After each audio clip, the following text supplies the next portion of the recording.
Welcome back. We at PTV World are continuing with our transmission on the 48th summit of the Council of Foreign Ministers of the OIC, the first day of which is still on as we speak. In the first half, there were very important meetings that were held, whether it be meetings, meaning, of course, statements that were given by, whether it be by the Secretary General of the OIC, whether it be by our Prime Minister Imran Khan Sahab, whether it be by our Foreign Minister Shah Mahmood Qureshi Sahab, whether it be by the Saudi Foreign Minister, His Highness Prince Faisal bin Farhan Al Saud, whether it be from different representatives of other African countries or other important representatives, and also Mr. Wang Yi, who is the State Councillor and the Foreign Minister of the People's Republic of China. There was a joint resolve to fight against menaces that confront the Muslim world, whether it be Islamophobia, whether it be the issues that pertain to Palestine and Indian illegally occupied Jammu and Kashmir, whether it pertains to the post-COVID-19 situation that has engulfed the world, including the Muslim world, and many other issues. There was a joint resolve also to try to forge more unity amongst the different partners and to try to make the world understand on the perspectives of the Muslim world and the OIC countries in particular. Now, we in this hour will be talking about what are the different issues that pertain to the Muslim world, how can we confront them, how can we work jointly in order to forge a common strategy as far as those are concerned. We've been joined by three important guests in this segment. Let me introduce them to you one by one. In the studios, we've been joined by Air Commodore Iftikhar Ahmed Bajwa Sahab. He's a defense analyst. Air Commodore Sahab, thank you very much to have joined us. And online, we'll be joined by two important guests. The first is Muneeb Qadir. He's an analyst and a regular guest at our shows. Muneeb, thank you very much to have joined us. Our second guest is Dr. Farah Naz. She is an international relations expert. Dr. Sahiba, thank you very much to have joined us as well. We'll begin with our online guests as we've done in the last statement. But before that, let's hear what our Pakistani perspective was. As an institution committed to sustainable development, the Islamic Development Bank recognizes that partnerships are the key enablers for socio-economic advancement.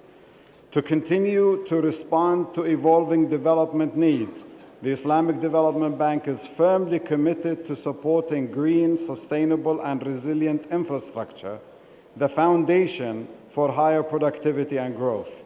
The Islamic Development Bank is also investing in inclusive human capital development and social infrastructure through investment in health, education, nutrition, and job creation.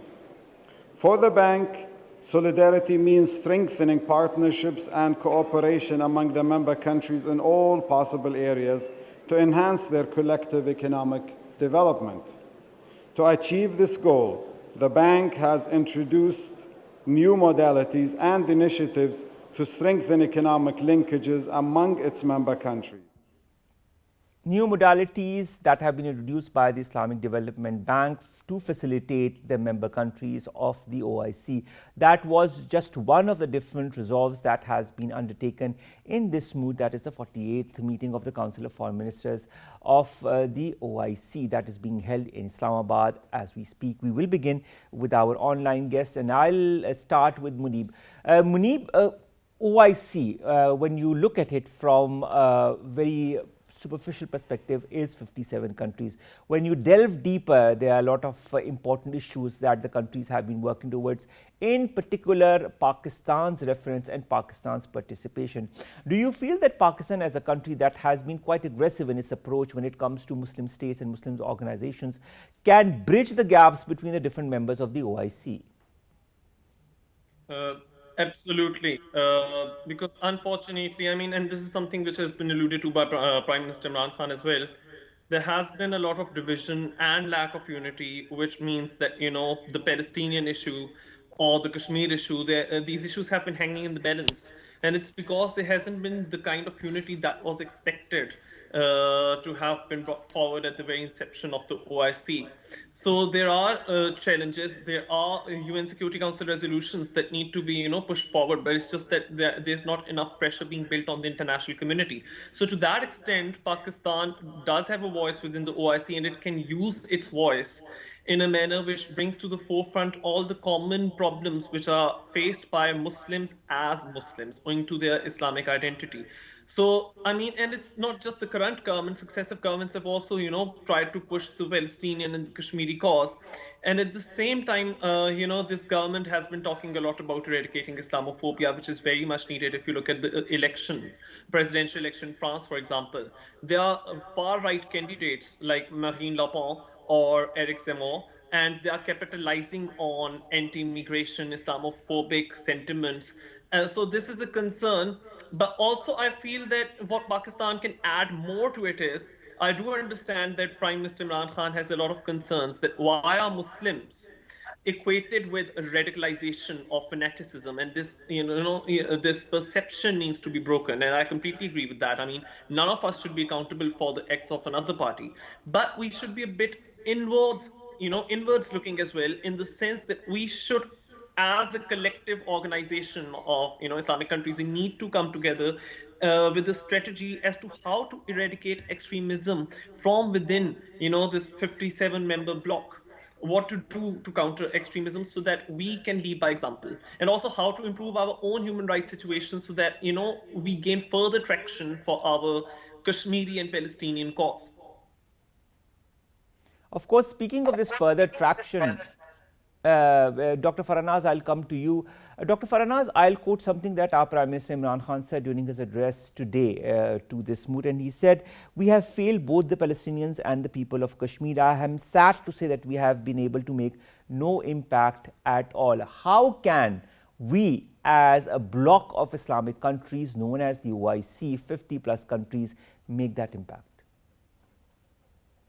First, we need to give credit to Prime Minister Imran Khan for, openly accepting it that the OIC has failed in dealing with the issue of Kashmir and Palestine.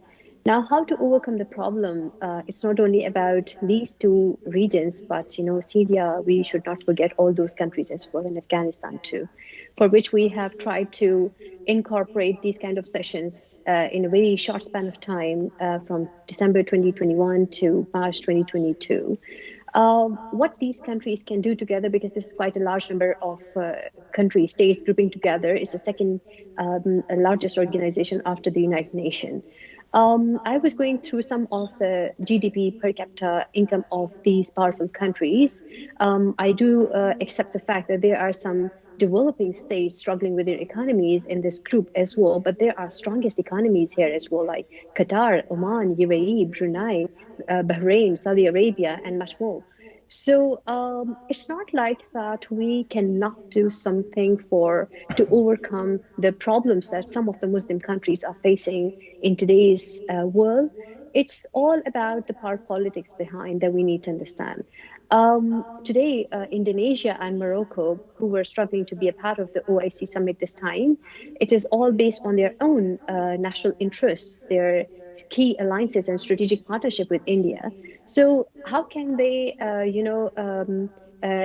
leave their national interest for the interest of someone else? So this is where all these powerful countries who want to do something for the Muslim Ummah, but they can't do anything. And we have seen it in the examples of various other countries as well, who want to come forward, but their own interest does not allow them to do something. And also at the back of the great power politics that is played, which does not let them do something. It's not only the problem of how to deal with the issue of terrorism, violent extremism, and all those factors. It's all about how to group together. Today, if NATO proves to be that they are stronger, it's all based on their own mutual interest. So what interest binds us together? What brings us collectively together is a very gray area for all these Muslim countries. They need to find a solid ground.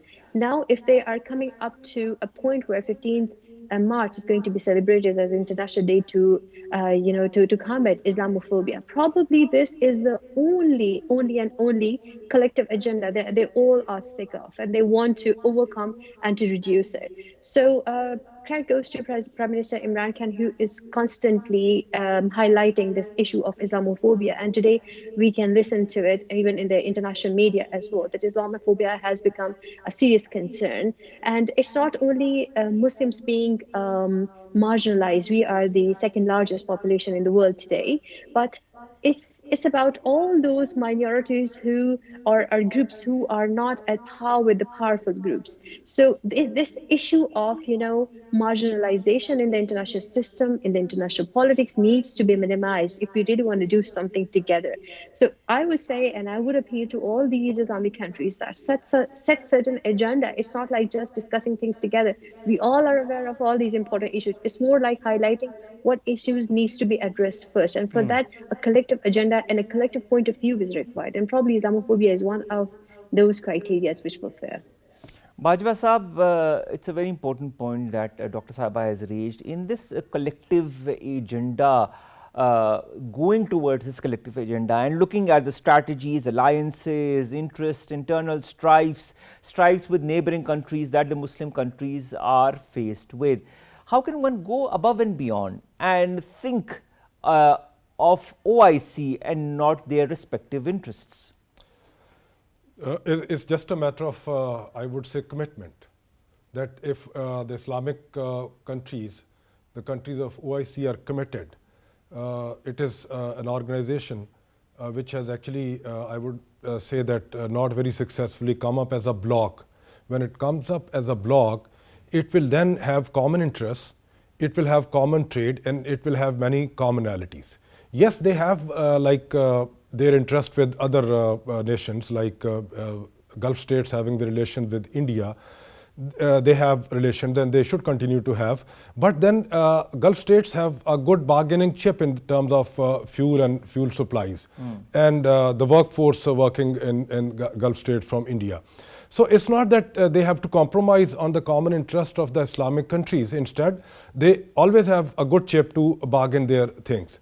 So I think it is a matter of commitment for the Islamic countries to come up and form up a bloc and have common agendas. And for having common agendas, like OIC is second largest after the United Nations.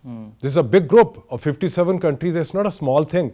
It's like 1/4 of the world population and 1.8 billion people. Is the number which is kind of going against an organization such as the OIC? Do you feel that the OIC needs to be subdivided into groups, and those groups should take care of particular issues like economy, like the pandemic, like issues that pertain the Islamic world? Is this the collective resolve that is needed that is also a detriment in coming towards certain decisions when it comes to important matters? That can be done by making subgroups. Overall, having more members, I think, is a strength. And when we have more working groups and the subgroups, they can always work onto the sub-agendas and the groups, smaller groups, and common interest of the smaller groups. So I think I would count it to be a strength that they are more in number. They should actually be committed to protect the Muslim world from all the menaces that it is facing today. Yes, we have internal issues. We have internal issues of, say, terrorism or other issues. We should also have a commitment to sort out our internal issues amongst ourselves instead of involving others that we need to actually come up with. So I think when we have a common agenda, that would help the Islamic countries to come up with the solution. But Bajwa Sahab, we do have a common agenda, and that is what we have also heard today during the different speeches, whether it be by the Secretary General Hussein Brahim Taha, whether it be by the Saudi Foreign Minister, whether it be by our Prime Minister and our Foreign Minister, and whether it be by even Mr. Wang Yi. The agendas are similar, the goals are similar, yet there is not an application in real life as far as these same goals that are being talked about are concerned. Where is that little lacuna that happens in between the statements that are made and the actions that are taken? As Dr. Sabah has said, that it is basically those interests of the states which I think at times should take a back seat when it comes to overall good of the Islamic countries, and countries are not in a mood to say compromise. I think there is a lot of, I would say, talk going on, and there are very few successes, I would say. So there's something, the implementation on ground, I think, is not as it should be. When the OIC came up in like 1974 Lahore session, people expected a lot out of it. It failed to actually do the way people expected, or the way the states in the start were committed. Down the line, things have started to say fizzle out, in a sense that those countries have their own country state specific agendas, which they should have. But as a collective bloc, these countries have a good chip to bargain to pursue their state agendas too. I don't think that when they have like oil, the countries have an option to buy or purchase oil from other blocs other than the Gulf states. So that's a big chip. So I think their implementation on ground, it's actually a very, I would say, soft thing that majority of the Islamic countries tend to portray and they tend to implement. When it comes to implementing things, I think that lacks the overall the program. But how can we move forward in order for that implementation to take place? We are in a country that is very proactive. We are in a country whose Prime Minister and the government are really moving forward as far as bridging the gaps between the different Islamic states are concerned. Can we consider this a remote possibility, if not an immediate one? There's a remote possibility, yes, there is always a possibility. And our Prime Minister, I think, could not have been more strong in saying what he has said today. See, he blatantly said, very clearly said, that we failed both for Kashmiris and Palestinians. That's something big that he can say. And Pakistan has always been pursuing the common agenda, has always been trying to voice a very, I would say, a clear word about the welfare or the interest of the Islamic countries. Palestinian cause, Kashmir cause, and anything happening anywhere in the world, I think Pakistan is always like in the forefront. It's not only Pakistan which can do, it's that the bloc has to come up as a bloc. And unless we do it collectively, I don't think, if we continue to look at our small vested interests as states, which are actually only, I would say, trade interests, which will not be jeopardized much if we actually try and talk and pursue a common agenda, I think the Islamic bloc can come up very well. All right. Najam Saqib Saab joins us online. He's been associated with Foreign Affairs since quite some time now. Najam Saqib Saab, coming to you, and of course, welcome to our show and this very important transmission as far as the 48th session of the Council of Foreign Ministers of the OIC is concerned. When it comes to matters that we all know of that concern the Muslim world, whether it be the state of Palestine or whether it be Indian illegally occupied Jammu and Kashmir, whether it be Afghanistan, whether it be the Middle East, whether it be Yemen, whether it be the strife between different countries of the OIC, whether it be issues such as oil, whether it be the current crisis in Ukraine, there are different issues that directly or indirectly affect the more than 1.5 billion population of Muslims across the world. Under the current circumstances, whether it be geostrategic, geoeconomic, geopolitical, what is the significance and the importance of the OIC?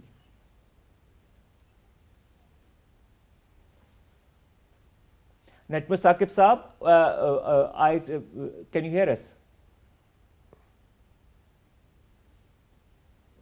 All right, Muneeb, I'd refer the same question to you. How important or significant in your point of view in the current geoeconomic, geopolitical, geostrategic situation or environment is the role of the OIC? How optimistic or not are you? See, unfortunately, we also have to take into consideration, and something which my co-panelists have also spoken about, that OIC countries are being drifted apart by their own interests, whether economic interests or political interests. So, for instance, I remember that when Narendra Modi had abrogated Article 370, he was awarded the highest civilian award by the UAE. which was unfortunate, frankly speaking. And at the same time, there are countries within the OIC, Pakistan, one of them, not recognizing Israeli government or the Israeli state, whilst, Turkey and Saudi Arabia and the UAE, they have been strengthening their ties. So are we really committed to the causes that we're talking about? Starting from Palestine to persecuted Muslims in Kashmir, the Kashmiri Muslim population, the demographic change that is being affected there, and not just that, everywhere where Muslims are vulnerable. Let's speak about the Rohingya Muslims, and I'm glad that.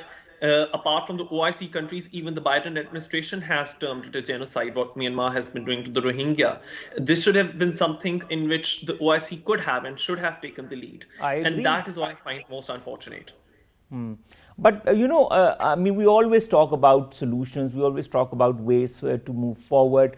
But again, I'll come to the current circumstances and the situation that these same Muslim countries are engulfed in, whether it be due to their alliances, whether it be due to the internal or external or neighborhood strifes.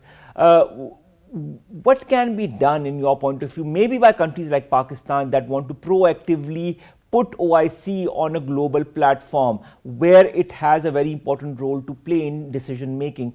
What can be done in order to further strengthen OIC? A clear agenda needs to be set out. Like I've said, there has to be a counter-terrorism strategy as well, so that none of the global terrorism stems from any of these countries, these 57 countries which are now talking about, and they are talking about countering radicalization. So, for instance, their leaders should not be giving fuel to radical or extremist sentiments. At the same time, if there is unity among these countries, they could actually take these matters up to the International Court of Justice. Not entirely impossible. For instance, the matter of the Rohingya community has been brought to the ICJ's attention. Palestine has been given an observer status within the UN, and it has also joined the ICC, which means that it is within the International Criminal Court's jurisdiction to prosecute those Israeli officials who may have been involved and who have been involved actually in the persecution of Palestinians. Now, if these kinds of petitions or these kinds of cases were to be emanated from OIC countries working collectively and brought onto the United Nations agenda, so much the better. But that is the thing. Are we speaking collectively about all Muslim minorities, Muslim refugees that Shaman Qureshi Saab talked about today? Majority of refugees and displaced people in the whole world, they stem from countries like Yemen or Afghanistan or Sudan. And why are they not being catered to the way that Ukrainians are? I'm not engaging in whataboutery. I'm just saying that Muslims are vulnerable. And the same goes for Muslims in India, Muslims in Xinjiang, every single place of the world wherever they are being persecuted. You cannot be forging political alliances at the cost of your own principles. All right, at the cost of our own principles, how do you feel maybe an organization like the OIC needs the cooperation or a brotherhood or a friendly cooperation with other organizations such as the United Nations? And I refer this question to Mr. Najam Saqib. Can you hear us, sir? We unfortunately can't hear you, Najam Saqib Saab. If you can hear us, could you kindly give us a sign? All right, I'll refer the same question to you, Bajwa Saab. United Nations, OIC, two important organizations, two organizations that can benefit from each other. The United Nations understands the perspective of the Muslim world. It has just passed the resolution on Islamophobia. The OIC has been working on Islamophobia as well. Of course, this resolution was also backed by the OIC. Do you feel both these organizations could work together and maybe strengthen each other as a result of that? For peace of the world, I think overall peace of the world, yes, working together, I think it has like a big option. And I think it would be very fruitful if the organizations, they work together to bring up the peace or peace initiative or fight terrorism or other menaces which are harmful to the humanity as a whole. When we talk of how can OIC be more effective, I think there are models. I don't want to go beyond a certain point in saying something which is actually too far off a thought. But I think like solution like NATO thing or United Nations, where like they have more communication and they can highlight the problems and they can find the solutions out. I think the Islamic bloc should adopt a pattern which should be like beneficial for all the Islamic countries. I think the only time, if I correctly recall, was Kuala Lumpur summit when only one thing was talked, that the Islamic countries should be sending the peacekeeping troops to other Islamic countries. Otherwise, I think there have been hardly any significant talk of the military cooperation. And military cooperation like NATO could be one thing. All right. And then I would say again, say that all the Islamic countries should be committed to the resolve that they have to help the Muslims of the world. So I think when they have that commitment, the solution would start to come automatically. So I think what is very important for the Islamic countries is to communicate more and to maybe talk out their problems or their issues more frequently and resolve them amongst themselves. We have issues amongst the Islamic countries too. So if they resolve their issues first, that would be the point in time that they would be able to concentrate more on what collectively they need to do to protect, I would say, the rights of the Muslims or the lives of the Muslims. All right, Muneeb, coming to you, whether it be a future collaboration between the United Nations and the OIC, whether it be, as Bajwa Sahab said, maybe a collaboration between NATO and the OIC, or a collaboration between China and the OIC. This also has been highlighted during the address of Prime Minister Imran Khan today when he was addressing the OIC CFM moot. Which is more probable? Which is the one that will benefit the Muslims that will benefit the Muslims of the world? I'll refer this question first to Najam. Saqib Sahab, can you hear us? I can hear you. What is the question, Omar? All right, Najam Saqib Sahab, my question was, which is the cooperation or the partnership that will be most fruitful and long-lasting in your point of view, if it were to happen? That between the OIC and the United Nations, that between the OIC and NATO, Bajwa Sahab, our guest in the studios, has pointed us towards that direction, or the partnership, for future partnership between the OIC and China. This partnership has also been highlighted as a possibility by our Prime Minister Imran Khan today while addressing the OIC moot. What is your point of view on this? To begin with, I would like to draw your attention to the theme of this particular conference, Omar. These are the three things which are missing right now from the perspective or from the, you can say, the horizon of OIC. And that is, number one is unity. Of course, it was missing. That's why it was thought that it should be sought. Number two was the justice, and the third one was development.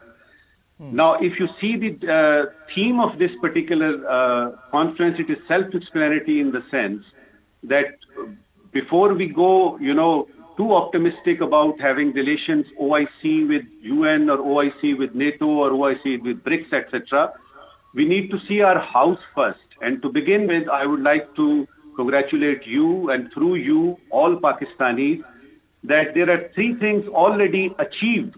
There are three objectives already achieved in this conference. Number one, the mere convening of this conference in this, very, very alarming and sensitive regional and international environment in which a person called Narendra Modi, on the stage, he said that we will isolate Pakistan. So, two conferences of the magnitude of OIC, let's say 57 members in December and now, and holding them in so peaceful manner and in so meticulously, I think this credit goes to Pakistan. Number two is the unanimity or consensus, you can say, on this very, very important issue facing the Muslim Ummah as a whole, which is Islamophobia. And the mere fact that United Nations has, decided to mark this March 15th as the day against the Islamophobia. So that is the second achievement, which I think the credit goes to Pakistan and Saudi Foreign Minister. Self-praise is not no recommendation, but when the Foreign Minister But of credit Saudi should be Arabia given where it's due, nevertheless, sir.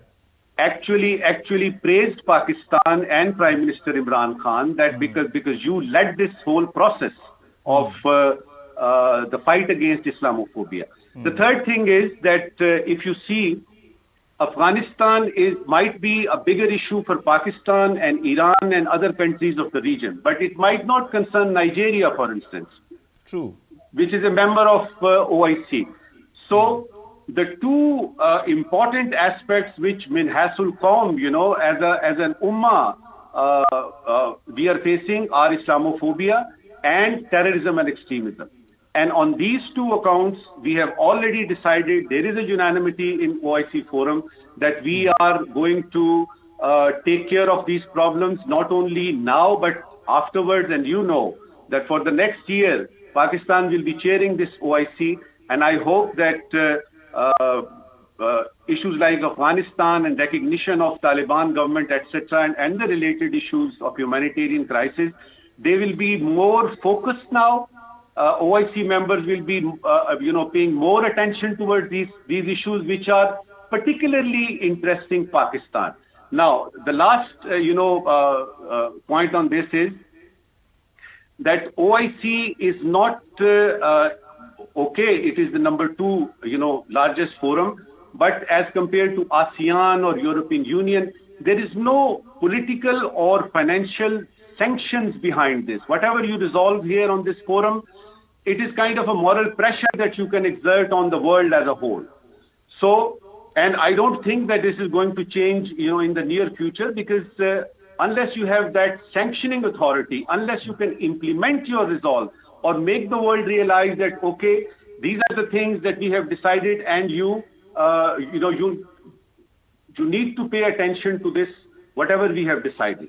Now, since we all know that in 1969 this organization was made for the cause of Palestine and Masjid al-Aqsa and all that, and during these 40, 50, 60 years, different issues facing Muslims as a whole have been incorporated in the agenda of this. But that doesn't mean that it becomes a politically so strong organization that we can start thinking of having, some kind of a bilateral regional cooperation between the United Nations. But how, that was Saqib Saab, this is a very interesting point. How can we strengthen the OIC politically or economically, for that matter? For that, you need to sort out bilateral issues between the countries. And if I start talking about the bilateral issues facing the Muslim Ummah and the Muslim countries, beginning from Saudi Arabia and Iran, for instance, 2 days ago, there were some drone missiles were fired on Saudi soil. And then Qatar has problems with UAE, Qatar has problems with Saudi Arabia has problems with Jordan has problems with so in the whole Middle East, especially the Arab world, is actually divided on many economic and political issues. So to begin with, you need to focus on your bilateral problems, and I think a process has already begun. Why do I say that? Because ever since last August, when Taliban took over, this is a very important point that I'm highlighting.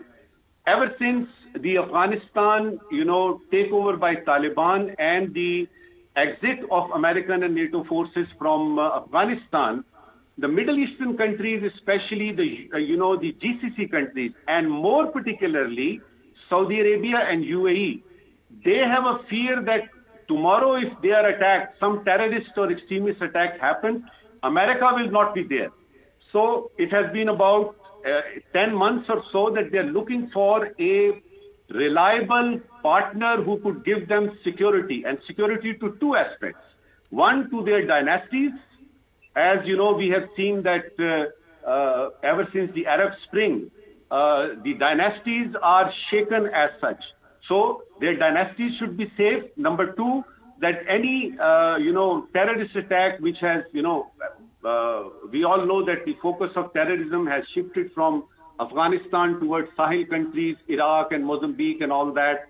And Mr. Blinken has, about 3 months ago, he allocated $446 million just for that purpose to combat terrorism, in the Sahel area.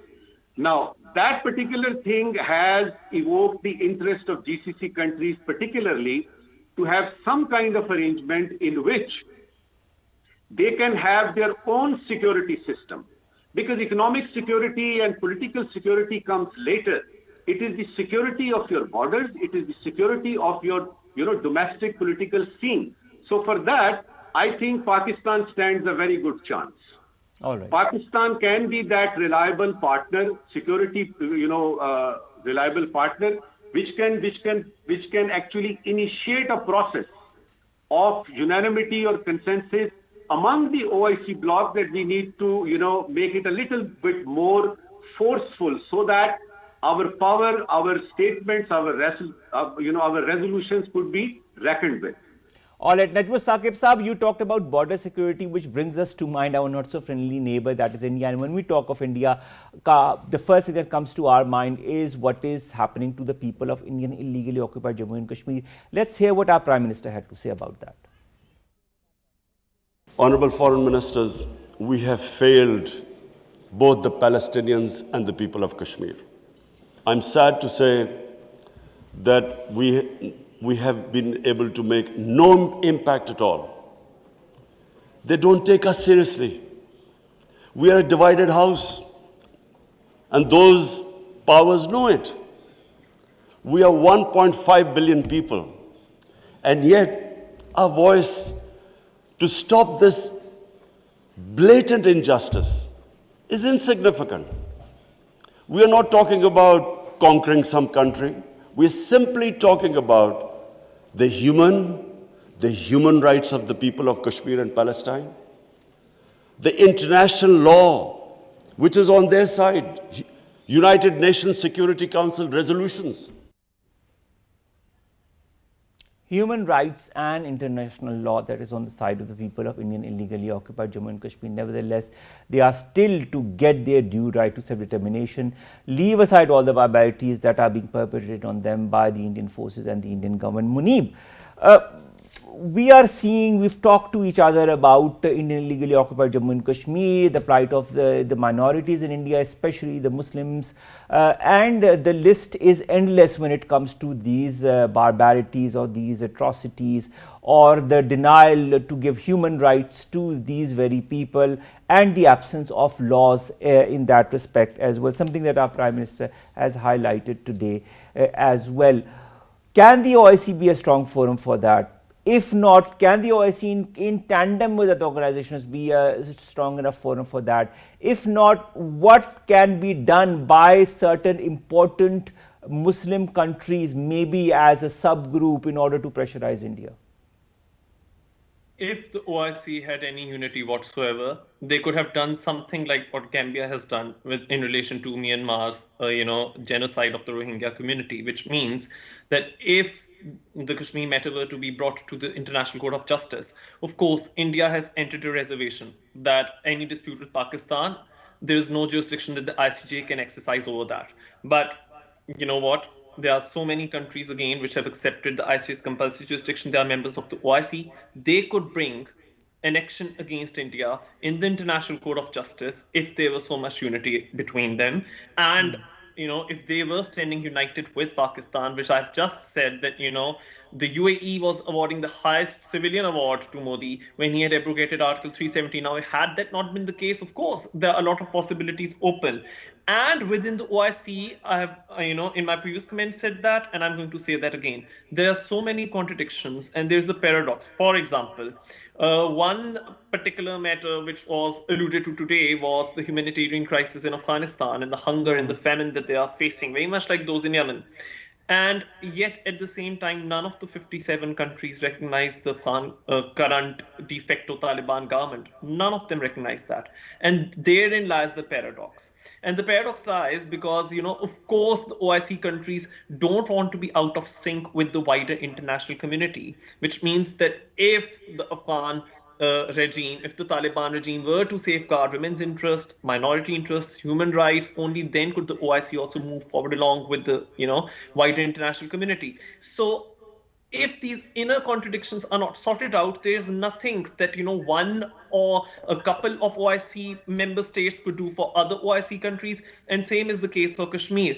There have been so many, different political allegiances and alliances that have been drifting these OIC countries apart. And that is why there has been a huge failure on the Kashmir issue. And I don't pin it down solely on Pakistan.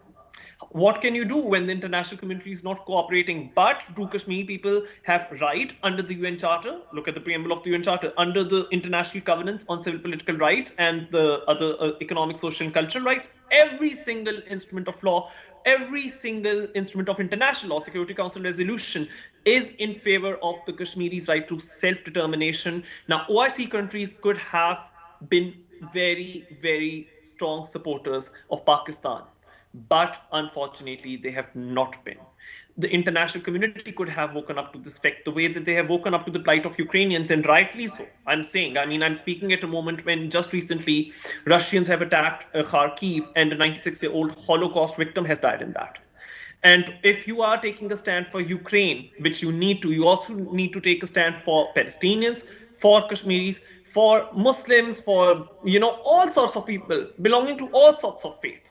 And one final thing, that Pakistan, if it needs its voice to be heard in the OIC and in the United Nations, we have to ensure that our own human rights record needs to be impeccable. There should be zero tolerance towards intolerance against minorities within ourselves. So, that is also going to cement our narrative even further. It's ultimately all about narratives.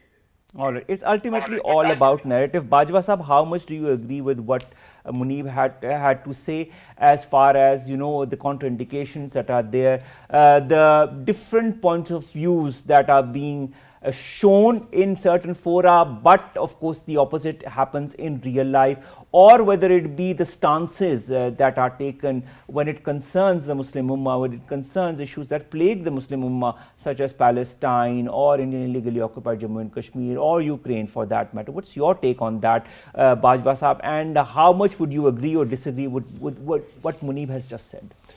I would agree to a great extent with what Muneeb Sahab has said. I think, yes, we need to look after our internal issues, but I would tend to agree more with Najam Saqib Saab that it's Pakistan and the Gulf which can do actually something comparatively more significant. If the Gulf countries, the Gulf Islamic countries, they sort out their internal rifts, and if they are like united or they have like no issues amongst themselves, and Pakistan can provide them some sort of advisory on security or physical security or whatever. When it comes to our internal issues like terrorism, yes, we as Muslim countries should be very firm on eradication of terrorism. There is no point. And I would agree with Muneeb Sahab on this point that yes, we have contradiction in what we commit or say and what we physically do. I think it was very painful for Pakistan when UAE awarded such a high award to Nizam Modi. It was like it should be something totally unacceptable to the OIC. That on one end, that country is doing so much against the Kashmiris, the Muslims, and on the other hand, an Islamic country is awarding him with the highest award. These type of things shouldn't be happening. So if their issues are sorted out and they come up with each other on good terms, and Pakistan and Gulf states, if they like join hands, I think it will give a good prospect to the unity of the OIC. Finally, Najam Saqib Saab, what are the key takeaways? If I were to ask you at the end of day one of this moot, more or less, because of course the meetings are still going on, what would be your key takeaways from what you've heard from the different meetings, whether it be, or the different statements that have emanated from the leaders, whether it be consensus, whether it be the issues that plague the Muslim world, whether it be the resolve that should be put forward by the OIC? What are the key takeaways in your point of view from this 48th moot today? To begin with, I think I'm very happy, very pleased as a professional diplomat that even the OIC had started ignoring and neglecting the Kashmir issue. And this time, the 48th Foreign Ministers session you will see the resolution on Kashmir. It's a very forceful resolution. And if the Secretary General of the OIC says that the actions taken by the Indian government on 5th of August 2019 are against the international laws and norms, this is a very strong statement which goes entirely against India, and it is for Pakistan and for the people of the entire, disputed area of Kashmir. So on Kashmir, I think I'm very pleased. This is going to be the number one takeaway that we can safely say that it was a successful move. Number two is the Islamophobia aspect, and after having United Nations on board, I think OIC would be strategizing, because Islamophobia, 15th of March, one day in a year, it is not enough. We have to strategize it in a way that the entire Muslim Ummah, the think tanks, the foreign offices, the governments, the people, especially the people, they should be made aware of this, real issue, so that the West actually, in material terms, realizes that Islamophobia is a monster which needs to be addressed as quickly as possible. So this was the, number two takeaway. Third takeaway is that the unanimity or the consensus among the OIC members against terrorism and extremism. I think this is a, watershed moment as far as OIC is concerned, because if you see the last 47 ministerial moves, you would not see such a strong and ambitious agenda on which already I'm having the vibes from the Foreign Office of Pakistan that there are not only hopes, but there are some practical measures, like in case of the Islamic Bank and the funding for our Afghan brethren and all that. So there are some practical aspects. The image of OIC... and practical measures, I think that Saqib Saab is the term that I will end this transmission with. Hopes and practical measures are the key takeaways as far as the important discussions that have been held, the important statements that have been given today on this day one of the 48th summit of the Council of Foreign Ministers of the OIC. Tomorrow is another day, but today has been a very strong day for the Muslim Ummah, for the countries across the world that represents Muslims, especially for Pakistan, whether it be Islamophobia, whether it be the point of view of different countries on Indian illegally occupied Jammu and Kashmir. I'd like to thank all three of my guests in the studios, Mr. Bajwa, and of course online, Mr. Muneeb, as well as Mr. Najam Saqib Saab. With that, we end our transmission. For now, it's time for the news. Take care of yourselves. Allah Hafiz. Pakistan Zindabad.